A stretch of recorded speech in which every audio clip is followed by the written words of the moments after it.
जयतु संस्कृतम जयतु भारतम। आज हम लोहे के धातु कर्म के बारे में पढ़ेंगे। हम जानते हैं कि सल्फेट अयस्क से लोहा प्राप्त करना बहुत कठिन और जटिल है और इसलिए जो मुख्यतः लोहा है वो हेमेटाइट और मैग्नेटाइट से ही प्राप्त किया जाता है ना।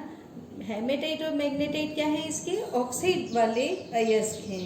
हेमेटाइट का सूत्र है Fe2O3 और मैग्नेटाइट का सूत्र है Fe3O4। Hematite Fe2O3, magnetite Fe3O4। इसके सल्फेट अयस्क से धातु प्राप्त करना थोड़ा कठिन प्रक्रम है, इसलिए इन दोनों से ही प्राप्त किया जाता है। सबसे पहले हमने देखा था धातुओं के निष्कर्षण की सबसे पहला पद होता है चूर्णीकरण, उसके बाद किया जाता है सांद्रण। तो हमने पहला लिखा है चूर्णीकरण एवं सांद्रण। चूर्णीकरण के लिए क्या करना है?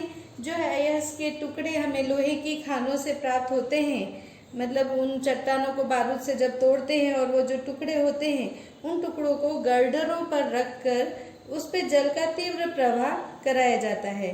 तो जो भी मिट्टी है, बालू है, पत्थर है, वो अलग हो जाते हैं और गर्डर पे अयस्क के टुकड़े रह जाते हैं। फिर जो अयस्क के टुकड़े रह जाते हैं उनको पीस कर चूर्ण कर दिया जाता है, वो कहलाता है चूर्णीकरण। और उसके बाद में सांद्रण किस विधि से करेंगे? तो लोहा है इसलिए इसका सांद्रण किससे होगा? वैद्युत चुंबकीय पृथक्करण विधि के द्वारा होगा। वैद्युत चुंबकीय पृथक्करण विधि के बारे में हमने पढ़ा था। यहाँ पे आपको उसका वापस से वर्णन करना है। मैंने अभी सिर्फ शॉर्ट में लिखा है कि बारीक चूर्णीकरण करके वैद्युत चुंबकीय पृथक्करण विधि द्वारा सांद्रण, लेकिन यहाँ पे आपको जो वैद्युत चुंबकीय विधि का पृथक्करण हमने पहले के वीडियोस में देखे हैं उसी का वापस वर्णन करना है। क्या था उसमें? हमने देखा था कि अयस्क के चूर्ण को चमड़े के बेल्ट पे डालते हैं, वो रोलर पे घूमते हैं और अयस्क का जो चुंबकीय घटक होता है वो चुंबक से आकर्षित होता है, तो वो चुंबक की तरफ आकर्षित होकर एक ढेर में इकट्ठा हो जाता है और दूसरा जो अचुंबकीय ढेर है वो थोड़ा दूर गिरता है। तो इस तरह से हमें दो ढेरियां प्राप्त हो जाती है। तो ये है चुंबकीय पृथक्करण विधि। सांद्रण के बाद में भर्जन किया जाता है। हमने देखा था सांद्रण के बाद में निस्तापन और भर्जन होता है। तो जो ऑक्साइड अयस्क होते हैं इनका भर्जन किया जाता है और भर्जन में परावर्तनी भट्टी में अधिक वायु के साथ हम अयस्क को गर्म करते हैं। इसमें अशुद्धियां कौन सी होती है? कार्बन, फास्फोरस, सल्फर और आर्सेनिक। भर्जन से क्या अलग हो जाता है? कार्बन डाइऑक्साइड पृथक होती है, सल्फर डाइऑक्साइड पृथक होती है और P2O5 फास्फोरस पेंटॉक्साइड अलग होता है। साथ में आर्सेनिक और एंटीमनी के ऑक्साइड भी अलग हो जाते हैं। भर्जन विधि भी हमने जब पढ़ी थी, निस्तापन और भर्जन, तो वही भर्जन विधि का आपको यहाँ पर वर्णन करना है।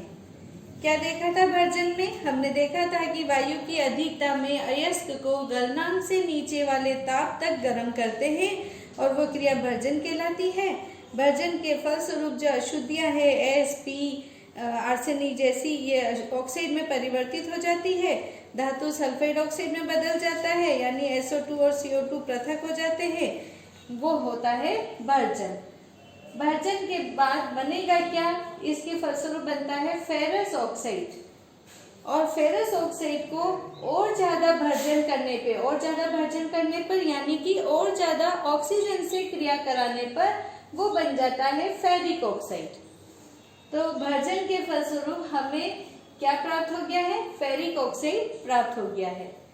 अब फेरिक ऑक्साइड का प्रगलन किया जाता है। प्रगलन में कौन सी भट्टी में किया जाता है? वात्या भट्टी में। और उस प्रगलन के फलस्वरूप हमें फिर कच्चा और ढलवा लोहा प्राप्त होता है। अब यहाँ पे वात्या भट्टी का चित्र आपको नजर आ रहा है। ऊपर से सकरा, नीचे से सकरा, बीच से चौड़ा। ऊपर का जो हिस्सा है वो कोन के जैसा दिखेगा हमें।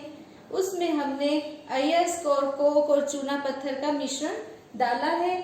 ऊपर से अंदर कप और कोन व्यवस्था है, अग्नि से ईंटों का ये बना हुआ है, स्टील की चद्दर का बना हुआ है।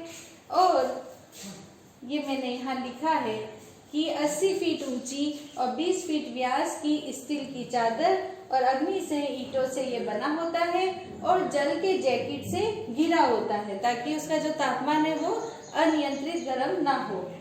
ऊपर की ओर से भर्जित अयस्क को और चूना पत्थर को और कोक को डालते हैं। कोक को धान भी कहते हैं, कोक का जो बारीक मिश्रण होता है उसको धान भी कहते हैं।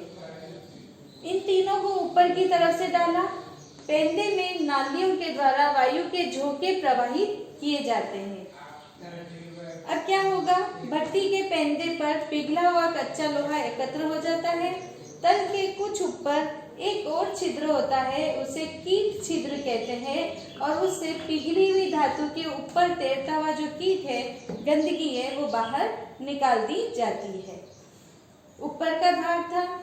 इसके बाद में ऊपर के भाग में कौन सी 3 क्रियाएं होती है, तो यहाँ पे जो कोक है वो ऑक्सीजन से क्रिया करता है। कार्बन प्लस ऑक्सीजन क्या बना, CO2 कार्बन डाइऑक्साइड।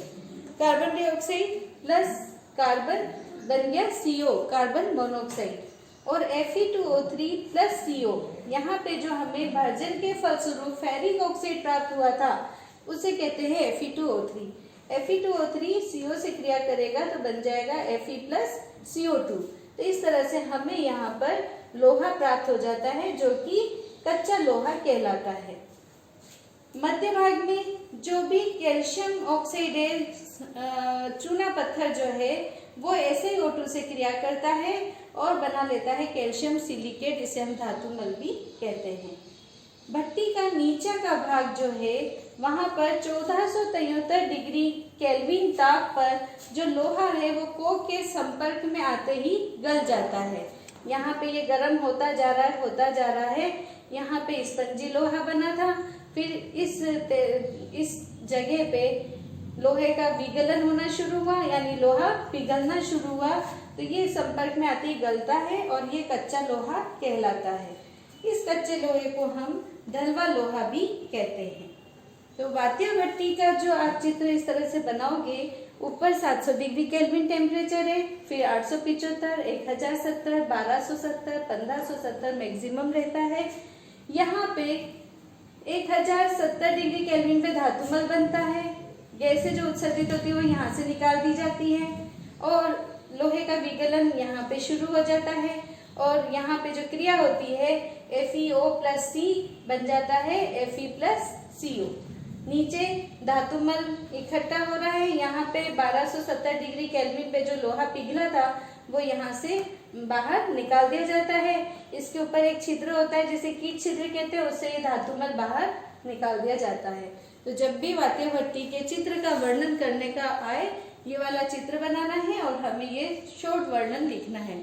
जो चित्र बना है वही वर्णन हमने लिखा है। अब जो कच्चा लोहा प्राप्त होता है उसे हम ढलवा लोहा भी कहते हैं और ढलवा लोहा कठोर और भंगुर होता है। इसमें 2 से 5% कार्बन होता है।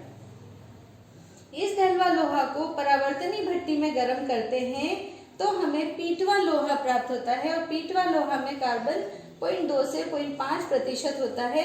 तो इस तरह से इसमें कार्बन अलग कर दिया जाता है। तो ये है ढलवा लोहा और पीटवा लोहा। 2 तरह का लोहा बनता है। पीटवा लोहा लोहे का शुद्धतम रूप है क्योंकि इसमें कार्बन की मात्रा बहुत कम होती है। और पीटवा लोहा जो बना है ये किस में बना है, ढलवा लोहे को परावर्तनी भट्टी में गला के बनाया है।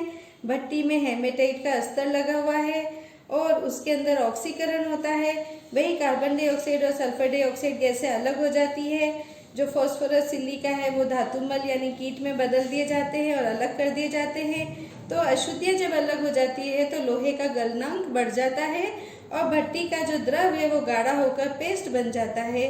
उस पेस्ट के गोले जो हैं वो भाप हथौड़ों के बीच में दबा दिए जाते हैं जिससे बचा खुचा धातुमल भी अलग हो जाता है और फिर रोलर से गुजारते हैं और धातुमल से बिल्कुल अलग कर दी जाती है। तो इस तरह से हमने ये लोहे का धातु कर्म देखा था। प्रश्न में एक प्रश्न जरूर आता है, जो भी अपने 3-4 धातुएं हैं जिनके निष्कर्षण के बारे में कि भाई इनके जैसे लोहा है तो क्या था, हेमेटाइट। हेमेटाइट से लोहे का निष्कर्षण करने की विधि समझाइए। तो आपको ये विधियाँ, ये पूरी विधि के सारे पद लिखने हैं और वर्णन करना है। और छोटे छोटे प्रश्न तो पता ही है किस तरह से बनेंगे। चुंबकीय पृथक्करण विधि का वर्णन कीजिए। चूर्णीकरण किसे कहते हैं? ढलवा लोहा पीटवा लोहा में क्या अंतर है? वात्य भट्टी का सचित्र वर्णन कीजिए। तो ये वर्णन आपको करना है।